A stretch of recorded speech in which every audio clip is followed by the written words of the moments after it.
Welcome to Screen Crush, I'm Ryan Airy. Fast and Furious 9 is about to come to theaters and I am excited. These movies are awesome. Our manager Doug is excited too, aren't you, Doug? I've never seen a Fast or Furious movie. What? No way. Alright, then buckle up because I'm going to recap the entire Fast Saga, and I'm going to skip over a few parts like villain names and dead guys who don't matter. You ready? Let's do it. Awesome. Here we go. Let's go all the way back to 2001 when a gang of road agents is using grappling hooks to steal VCRs and DVD players from moving trucks. The cops send Officer Brian O'Connor to infiltrate the world of street racing and find this gang. Street racing is simple. There's a quarter-mile stretch of road, two cars go really fast, one car falls behind, hits a NOS button, we use CGI to travel into the engine, and then that car usually wins. So Brian actually is a major gearhead, loves cars, and loves street racing, but then he falls in love with a girl named Mia. Her brother Dom is kind of like the king of the streets, and Brian is really trying to impress him and his gang. I take the cash, and I take the respect. Both so he can solve the investigation, but also because he really wants to be a part of the Cool Kid Club. Dom's girlfriend is named Letty, who used to pilot helicopters in space. You should see your faces. Letty is also a badass racer. Eventually, Brian does make friends with the group by earning the trust of Dom. Together, they all compete in a competition called Race Wars. Oh, geez, that's unfortunate. Is it too late to change the name? Why is that a bad thing? Oh, Doug, you're so pure and innocent.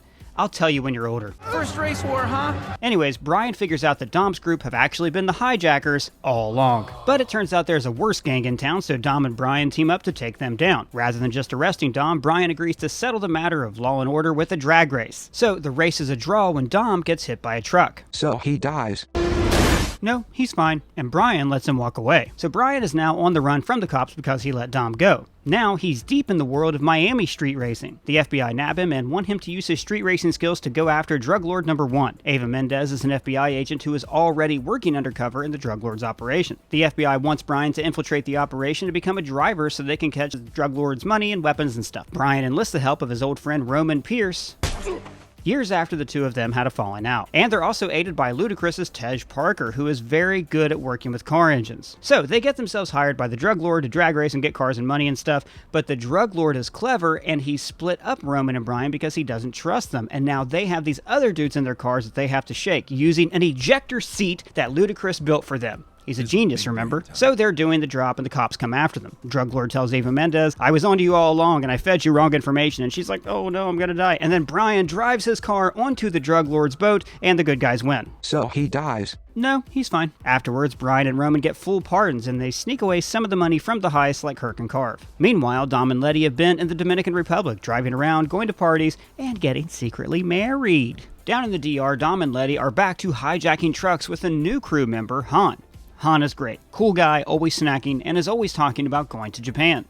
Heard they're doing some crazy shit in Tokyo.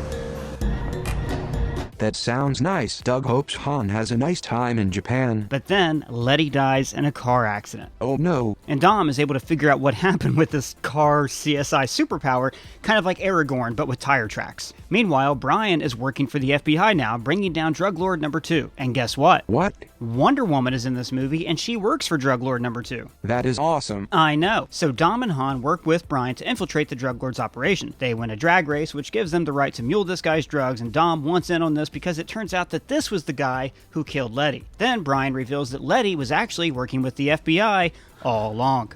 What? Because she was helping to bring down drug dealer number 2. See, Letty wasn't just in a car accident, she was shot in the head. So she's dead? No, she's fine, but not until later. So Dom gets crazy pissed at Brian, but they put aside their differences to get justice for Letty. Then Wonder Woman face turns, joins their crew, Dom saves Brian's life, and dramatically avenges Letty. So Dom gets away and everything is fine, right? Wrong. Dom crashes his car and lets himself get arrested, and he gets 25 years in jail. That's a sad ending. But it's not the ending because the franchise is just beginning. Now let's talk about Fast 5. The car went out of the train, and then there's a hole in the train. And then the car brought the box. This is the movie where The Rock proves that he's franchise Viagra.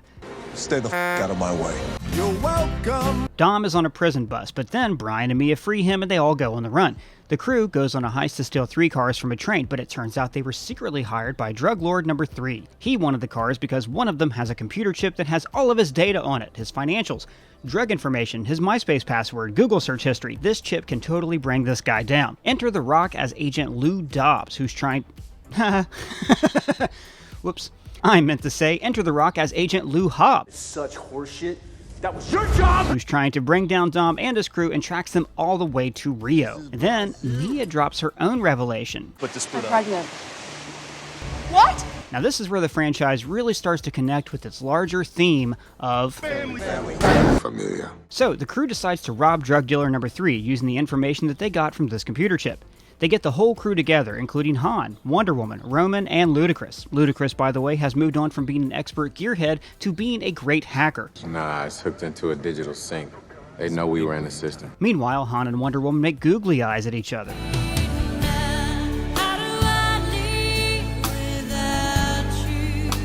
Hobbs is working with a Rio cop named Elena, and they're ambushed by drug dealer number 3, and all of Hobbs' team is killed. To get revenge against drug dealer number 3, Hobbs offers to help Dom and the crew rob this guy. I'll ride with you, Toretto.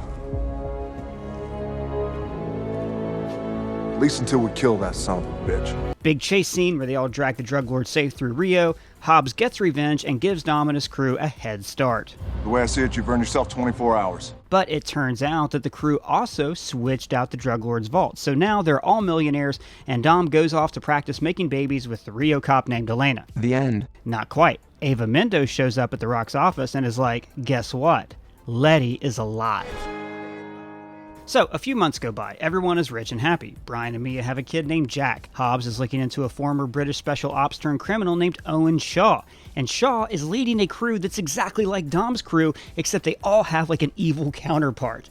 And guess who's on this team? Your mom? Nope. Good one. Letty is on this team, and she has amnesia. So, Hobbs gets Dom and his crew to help him take down Shaw and recover Letty. So it turns out that she feels loyalty to Shaw because he saved her life down in the DR. When I found you in the hospital and you couldn't remember anything, I said to myself, this girl has a gift. Dom tracks down Letty and races against her, thinking that will bring back her memory. I was wrong. There's a runway chase scene straight out of Toy Story 2, where Wonder Woman sacrifices herself to save Han.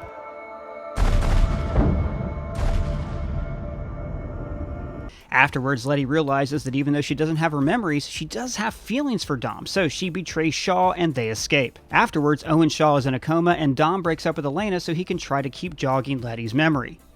With his penis. This time it ain't just about being fast. So Wonder Woman dies? Yep. At least Han will live a long life to honor her memory. Well, funny you should mention that because now we shift gears to meet Sean Boswell, a troubled teen. But, I mean, not really a teen because he's like in his 30s, more like a teen you'd see in a porno movie. Hello, mine the dispatcher says there's something wrong with Undercover. Sean loves to drag race, but he gets into trouble and has to go live with his military dad in Tokyo. So Sean gets into street racing there, where the drivers practice the ancient art of Tokyo drifting, which means the cars turn in a special way. Sean faces off against a guy named Takashi, and guess who loans him the car? Santa? No, Han. Whoa. So Sean starts to work for Han, and it turns out that his rival street racer's uncle is in the Yakuza and they make crime in Japan. So, during a car race, Han's car is T-boned and it explodes.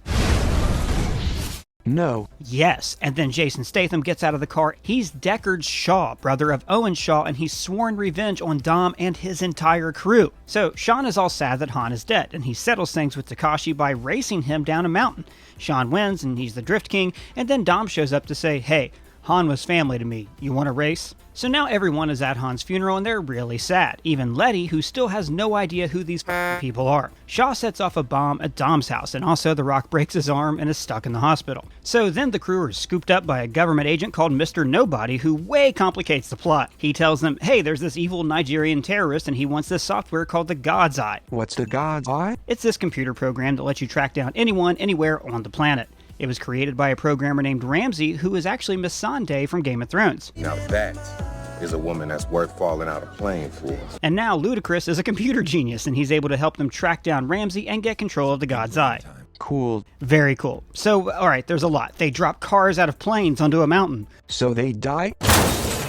No, they're fine. They end up getting the God's Eye by fighting Ronda Rousey and driving a plane off a building. Twice.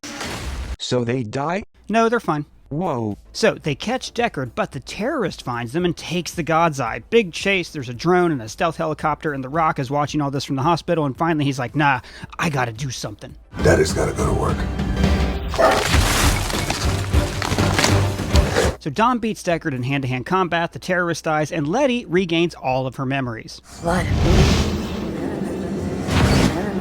Alright, so Dom is on his honeymoon, but he runs into Charlize Theron and she's got dreadlocks. Oh no. I know, hasn't aged well. So she says, "My name's Cypher, I'm a global hacker terrorist, and you work for me now." Then she shows him some photo. Later, Hobbs recruits Dom and his team to go on a mission, but Dom turns heel and betrays his friends. Hobbs gets arrested and now he's in jail with Shaw and they hate each other, but they work together to escape. So now Shaw is on the team. But he killed Han. I know, but it's fine. So Mr. Nobody and his new sidekick Little Nobody recruit Hobbs and Dom's team to stop Cypher. And Cypher has made Dom steal this nuclear football because she wants to start World War III because reasons. So Dom goes along with this, but he stops Tormund Giantsbane from killing Letty, and Cypher's all like, "You disobeyed me. Now you pay the price." Then she kills Elena, who she was holding hostage. But get this. She's also holding Elena's son, who has actually been Dom's son, but he didn't know about until this movie. Plot twist. So Cypher and her team go to a secret Russian base where they can hijack nuclear subs and start World War III. So then Hobbs, Shaw, Dom's crew, and Little Nobody have to chase them on this glacier to prevent a nuclear apocalypse. They've come a long way since stealing DVD players. I know, right? So Shaw saves Dom's son, so now he's able to turn on Cypher. So then she gets a missile lock on Dom, who's driving a 68 Dodge Challenger, ramps over a nuclear submarine, and blows it up. So he dies. No, he's fine. Awesome. I want to be like Dom. I love cars. I put my head out the window and smell all the stuff. Salumi familia. Cypher gets away, but the family is reunited. Hobbs is pardoned, but steps away from law enforcement to raise his daughter. Now he's coaching his daughter's soccer team, and it's great. Meanwhile, a British secret agent injects herself with a technovirus called the Snowflake to keep it out of the hands of a terrorist named Brixton Shaw. Shaw's got cybernetic implants that make him Black Superman. So it turns out that the agent, Hattie Shaw, is the sister of Deckard Shaw. He and Hobbs reluctantly agree to work together to stop the virus and stop Black Superman's evil plan. And by the way, Shaw's mom is Helen Mirren, she's also in this, and so is Ryan Reynolds, he's a CIA guy that Hobbs knows, and they give Hobbs and Shaw information to help them solve the mystery. There's also this weird mysterious overboss who Brixton works for, and we only see him or her on a computer screen, and they know Hobbs and Shaw from some other time before. Remember me, do you, Hobbs? You will. Kevin Hart's also in this movie for a second. Air Marshal Dinkley at your service. And then The Rock takes Shaw back to his home island of Samoa, where Roman Reigns and a bunch of sweaty dudes make booby traps and dance for the bad guys, until Hobbs and Shaw team up to defeat Stringer Bell and everything is fine. That's nice. What happened to Brian? You stopped talking about him. Oh, he decides to retire and raise his son. So he lives? No, he dies. Super sad in real life. It's a very touching tribute to Paul Walker, and frankly, it gets me every time. Wait, are you serious? Brian dies? Aw man, that's dumb. Real life is dumb. Yes, it is. And that's why we love Fast and the Furious, because it's as far from real life as you can get. Well, that's the Fast and Furious recap. If there's anything you think that we should have left in, let me know in the comments below or at me on Twitter. And if it's your first time here, please subscribe. For Screen Crush, I'm Ryan Airy.